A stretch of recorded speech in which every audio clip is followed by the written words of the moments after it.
we go. Here we go, Connecticut. Got that? Yeah. There, EOH, listening 610. That has been quiet all morning.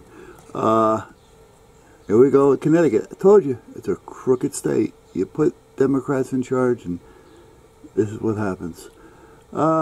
Anyway, I'm glad they caught up with them because they were going to start jacking up prices on generics, where they're actually talking about gouging, so on generic medication.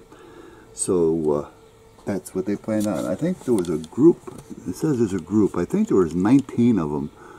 I don't remember. I kind of briefly read it, but I'm still not just right. You know, I have my good and my bad points times here.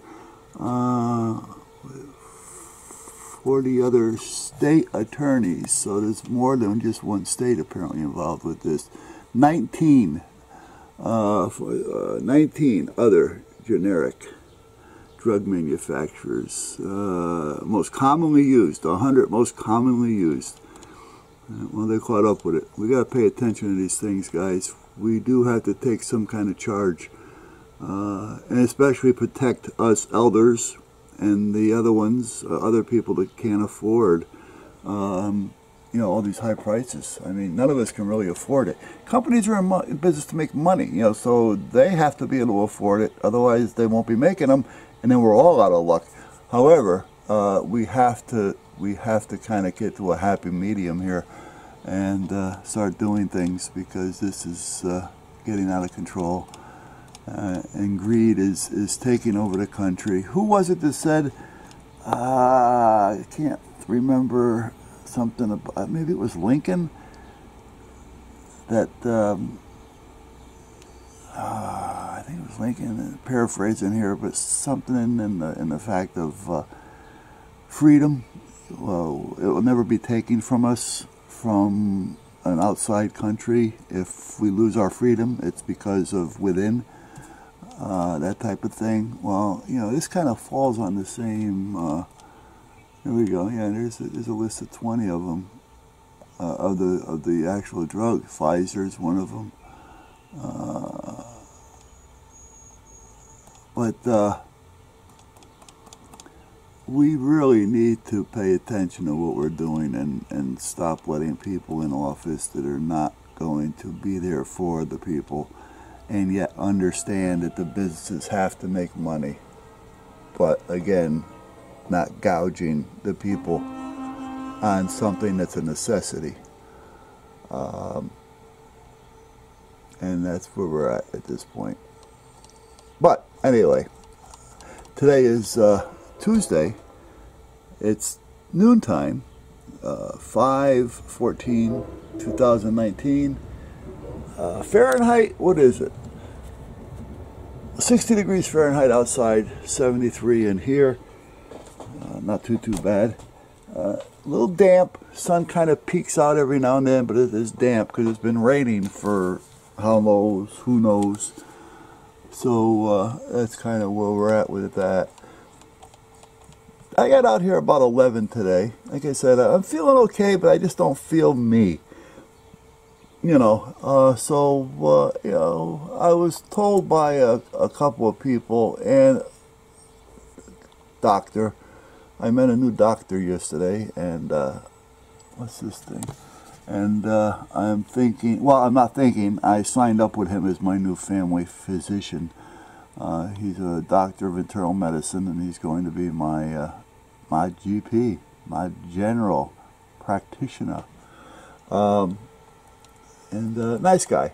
I'm thinking he's about 45 maybe.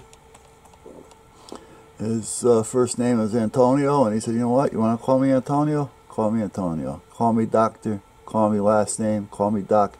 He says, whatever you're comfortable with. You know what, that's the kind of doctor I like. Now, he paid for an education. He paid for the right to be called doctor, you know, but you know, and I understand that sometimes a doctor, call me doctor, all right, okay, I can understand that. You know, you paid for that right, you've earned that right. But when they're down to earth and they say, no, it's Antonio. You know, I mean, he didn't say Tony or Anthony. He said Antonio. So that's what I got to go by, and I'll stick with that. I can deal with that. Not a big deal at this point. Seemed to be a nice guy. He said what we'll do is we'll set up a every 6 months, one for evaluation and one for a complete physical. So once a year, a complete phys, and then 6 months later, just a little checkup to make sure that the blood and everything is in order and such like that. And he said, and what's your GP? My GI rather. I told him that she was relatively new to me. I've never used her, and I had a colonoscopy done in 17. But she recommends that maybe she should do it just to get an idea. He goes, you know what? It may sound like a waste, but it isn't. She wants to get to know you, and the only way she can get to know you is from the inside out, because that's her job. She can know the person, but neither of us or any of us can know you, inside until we do something, like blood work, testing, and so on and so forth. He says, all your blood is great. He says, your blood work is fine. Your prostate blood came back fine. Your sugar is excellent. And, he says, I really don't know why you're even on the medication. I said, that's kind of a long story. And he says, well, you know what? We might be able to work you or start working you off that, but we'll take one thing at a time. I said, that's what I'm looking to hear. I'm not a big med taker, unless I really have to take it. I says, for instance, right now, if you had something to kind of, get me going a little bit, I'd be more than happy to take it because I feel I need it. However, I don't want to start taking something that I'm going to be stuck on. All right. I said, but right now everything seems to be copacetic. So everything worked out with him. And tomorrow I go see the heart doctor again. And I do have some questions for her. It seems like, when they did the ablation, they go in through the groin on both sides. And in my case, I hear sometimes they go in through the arm or through the hands on certain things. I don't know, but, they went in through the groin in my case. It could be just Yale. Who knows at this point? I'm still trying to figure out what this is. Oh, it's a sound card radio interface. Okay. But anyway, I forgot where the hell I was. Oh, well, since that ablation, the procedure, my right side, my lower right side, where my appendix are, feel sore and sensitive, almost like my appendix, are bothering me. So I'm going to have them check whatever they can check on that, because I still have my appendix. So do I need it?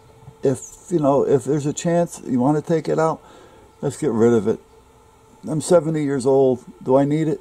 And if that's going to be something there that's always going to be on my mind and bug me and be sore, well then let's get rid of it and let's not take any chances. Or is it because of them going in the groin and they were nearby? Was there anything that they may have just disrupted a little bit? So I got to talk to her tomorrow about that, meaning the heart doctor, and see what she has to say, and get a few questions answered. That's been kind of building up. Now the thing is, questions, guys. Write questions down.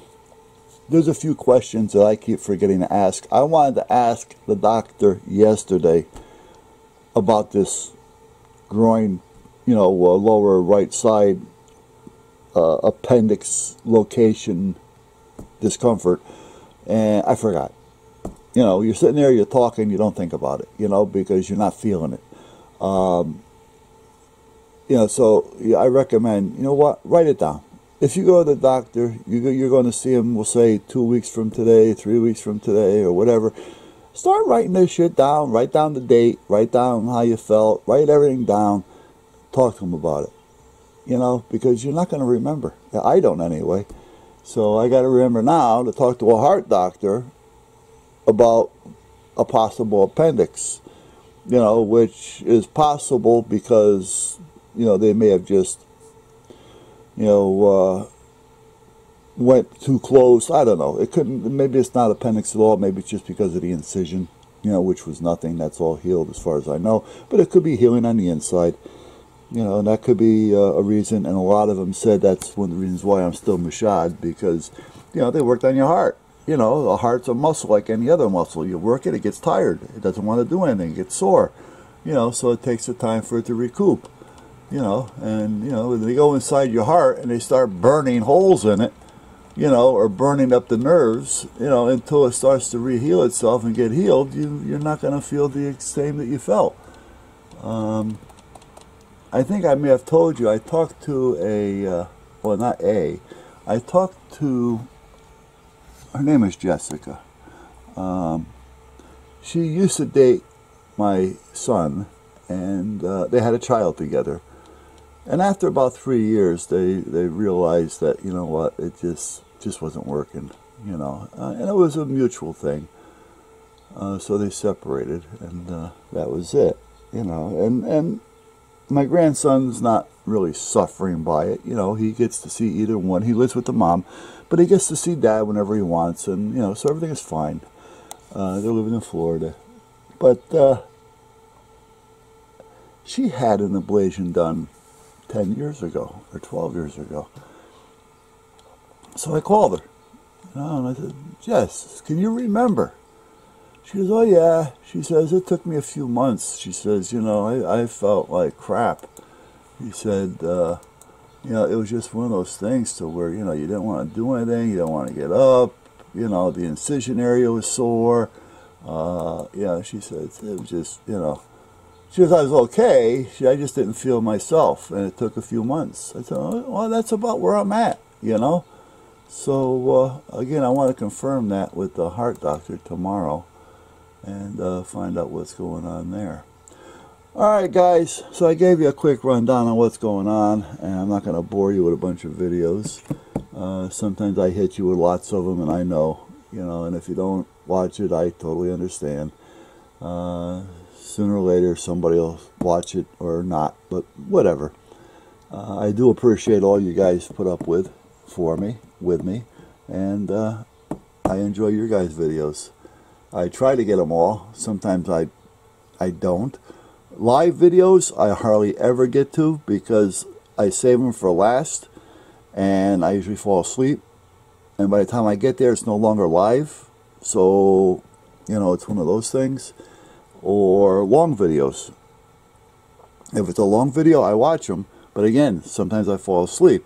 Not that the video is boring, it's just that I used to falling asleep with a TV or a computer going, so it just happens. If you put me, I'm going to sleep.